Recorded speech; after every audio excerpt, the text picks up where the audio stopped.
নাদাংগুৰি পাহাৰত তেওঁলোকে লুকাই আছে আৰু কিবা এটা প্লানিং কৰি আছে ডাঙৰ এটা ঘটনা কৰিবৰ কাৰণে।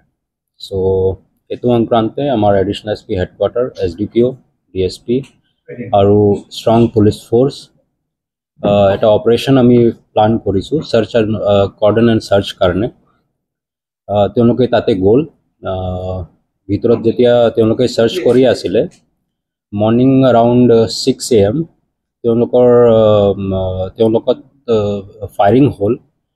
পুলিচ টিম ৰিটেলিয়েটৰি ফায়াৰিং কৰাৰ পিছত তেওঁলোকে যেতিয়া সাৰ্চ কৰিলে ইনজাৰ্ড মানুহ এটা পাইছে।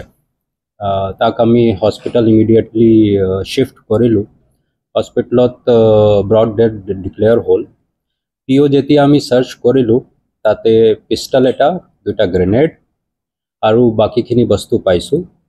তাতে এটা ব্লেংকেট আছিলে, ব্লেংকেটত আমি দুটা আই কাৰ্ড পাইছোঁ। এটা হ'ল ভোটাৰ ID কাৰ্ড ইপিল মুৰ্মু নামত কাছুগাঁও এড্ৰেছ লিখা আছে আৰু এটা ATM কাৰ্ড তাতে ৰোহিত মুৰ্মু লিখা আছে ঝাৰখণ্ড এড্ৰেছ হ'ল।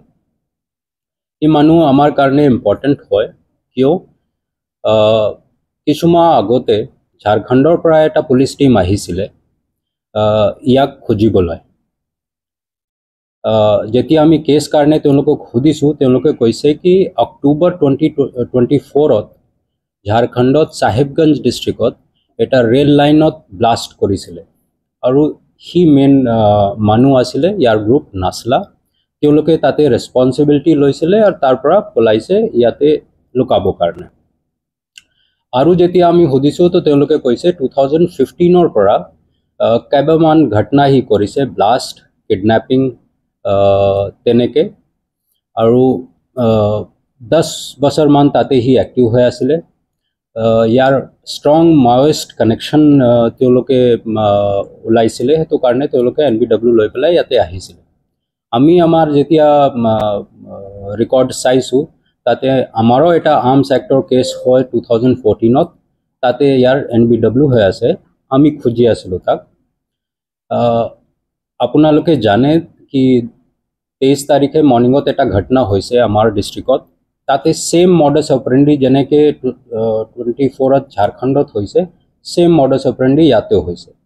এতিয়া আমি ষ্ট্ৰং সাসপেক্ট কৰি আছোঁ কি সেম গ্ৰুপ আৰু ৰোহিত মুৰ্মু তেওঁলোকে এইটো ঘটনাত জড়িত হ'ব পাৰে।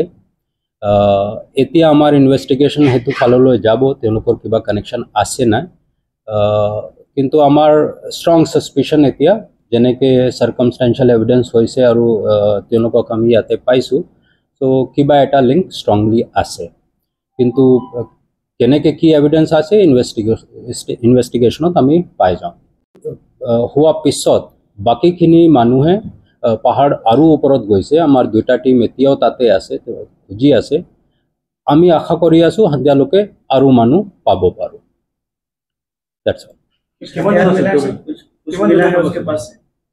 एक पिस्टल मिला है, 2 ग्रेनेड मिला है।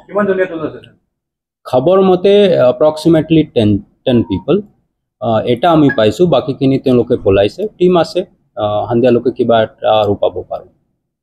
নাছলা আকৌ এক্টিভ হ'ল নেকি আমাৰ ব্ৰিটিছ বা অসমত? এইটো সাৰেণ্ডাৰ কৰাৰ পিছত সেইটো প্ৰথম ঘটনা তেনেকৈ আমি এতিয়া খবৰ পাইছোঁ বা তেনেকৈ ঘটনা হৈছে।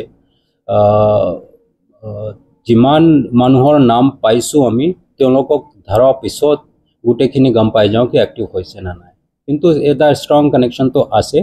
অকলে নাছলা নহয়, ঝাৰখণ্ডত যেনেকৈ মাওইষ্ট এক্টিভিটি চলি আছে সেইটো কানেকশ্যন আমি এতিয়া গম পাই আছোঁ। স্যার বহুদিন শান্তি থকাৰ পিছত পুনৰায় কাৰ্যবোৰ আৰম্ভ হ'ল, এইটো আকৌ এনেধৰণৰ হ'ব নেকি? এনেকুৱা কিবা ইনপুট আছে নেকি?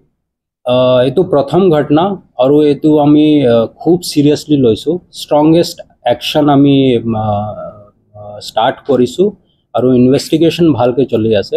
আমি আশা কৰোঁ ইয়াৰ পিছত তেওঁলোকে কৰিব নোৱাৰিব।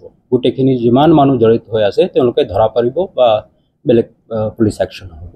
23 তাৰিখত ব্লাষ্ট সাসপেক্টেড ইনভলভ আছে যেনেকে সাৰ্কামষ্টেঞ্চিয়েল আছে কি মডাছ অপাৰেণ্ডি তাতেও তেনেকৈ কৰিছিলে, ইয়াতেও তেনেকৈ আছে।